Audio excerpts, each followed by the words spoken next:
Framelens Audio Visual.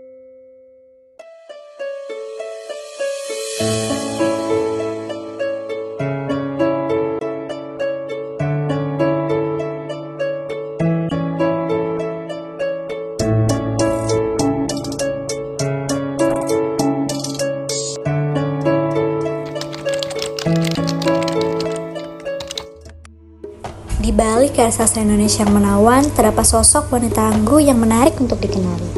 Ia adalah Nurhayati Sri Hardini atau lebih kerap disapa dengan N. Hardini. Beliau lahir pada 29 Februari 1936 di kota Semarang. N. Hardini merupakan anak bungsu dari Saljo Wijojo dan Kusamina. Meskipun lebih populer sebagai seorang novelis, N. Hardini telah menciptakan jejak yang tak terhapuskan dalam dunia sastra Indonesia. Dalam perjalanan hidupnya penulisku, ia telah mengilhami banyak penulis dan pembaca dengan cerita-cerita mengenai cinta, kebebasan, serta kehidupan perempuan. Masa kecil NH Dini berlangsung di kota kecil di Jawa Tengah, tempat ia menemukan cinta pada kata-kata. Di usia belianya, ia telah menunjukkan bakat luar biasa dalam menulis melalui penggambaran dari keindahan katanya. Pada masa itu, tulisannya yang berjudul Merdeka dan Merah Putih membuat sang ayah harus berurusan oleh Belanda karena dinilai berpotensi membahayakan Belanda. Namun, setelah mengetahui bahwa tulisan tersebut merupakan karya NH, Dini kecil, permasalahan tersebut berakhir tanpa konflik.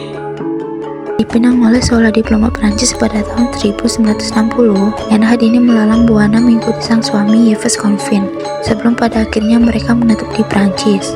Namun, setelah mengarungi bahtera rumah tangga puluhan tahun, N. Hardini berpisah dengan Yves Confin dan kembali ke tanah air dan melanjutkan kepenulisannya. Ia selepasnya memutuskan menjadi warga negara Indonesia kembali. N. Hardini mendirikan taman bacaan anak-anak yang diberi nama Pondok Baca. Berkat perjalanan hidupnya mendampingi suaminya yang berpindah-pindah dari satu negara ke negara lainnya, N. Hardini menuangkan buah pikirannya dalam berbagai tulisan yang berlatarkan negara-negara yang pernah ia singgahi. Dari situlah lahir beragam buah karyanya yang disalurkan dalam bentuk puisi, kumpulan cerita pendek, maupun novel, seperti Bagi Seorang Yang Menerima dan Penggalan. N. Hardini mengembuskan nafas terakhirnya pada 2018. Ia meninggalkan karya terakhirnya yang berjudul Gunung Unggaran. Hingga saat ini, karya N. Hardini terus menginspirasi para penulis dan pembaca di seluruh Indonesia. Meskipun telah tiada, warisinya tetap hidup dan kehadirannya di dunia sastra tak akan pernah pudar. Ia bukan hanya seorang penulis hebat Indonesia, tetapi juga ikon inspiratif yang membuktikan bahwa kata-kata memiliki kekuatan untuk mengubah dunia. Frans Kaisiepo adalah seorang pahlawan nasional Republik Indonesia yang lahir di Biak, Papua pada 10 Oktober 1921 dan beliau wafat pada 10 April 1979 dimakamkan di Taman Makam Pahlawan Cenderawasih, Biak, Papua. Ayah Frans bernama Albert Kaisiepo merupakan seorang ahli pandai besi sekaligus kepala suku Biak Smufor. Sedangkan ibunya yang bernama Albertina Maker yang telah meninggal dunia sejak Frans berusia 2 tahun. Meskipun beliau tinggal di kampung Wardo di pedalaman Biak, ia tetap dibesarkan dalam pendidikan Belanda. Frans menempuh pendidikan di sekolah rakyat pada tahun 1928 sampai pada tahun 1931, LVVS Koridor, sekolah setingkat SMP, pada tahun 1931 sampai pada tahun 1934, sekolah guru normalis di Manokwari pada tahun 1934 sampai pada tahun 1936, dan Papua Bestor School pada tahun 1952 sampai pada tahun 1954. Selain itu, ia juga pernah mengambil kursus di Sekolah Pamong Praja di Kota Nika pada tahun 1945 yang mempertemukannya dengan Sugoro Atmo Prasojo, merupakan salah seorang guru yang sempat mengajar di Taman Siswa Ki Hajar Dewantara dan aktivis dari Partai Indonesia Partindo.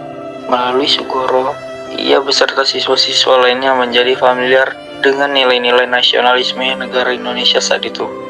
Alhasil, pola pikir dan aliran politik Frans pun semakin terbentuk untuk menjadi seorang nasionalis pro-Indonesia yang kuat. Frans menikah dengan Antomina Arwam dan dari pernikahan mereka dikaruniai 3 orang anak, yaitu Beatrix Kaisiepo Wanma, Susana Kaisiepo Mangeprov, dan Manuel Kaisiepo. Pasca kematian istri pertamanya yaitu Antomina Arwam, Frans kembali menikah dengan Maria Magdalena Morwahyuni dan dikaruniai satu orang anak yang bernama Victor Kaisiepo. Franz menjadi salah satu aktivis perjuangan di Irian Barat dan berperan besar dalam bersatunya kembali Irian Barat dengan Republik Indonesia. Franz menjadi pelopor berdirinya Partai Indonesia Merdeka yang didirikan pada 10 Juli 1946. Pada Juli 1946, Franz menjadi utusan Nugini Belanda dan satu-satunya orang asli Papua pada konferensi Malino di Sulawesi Selatan.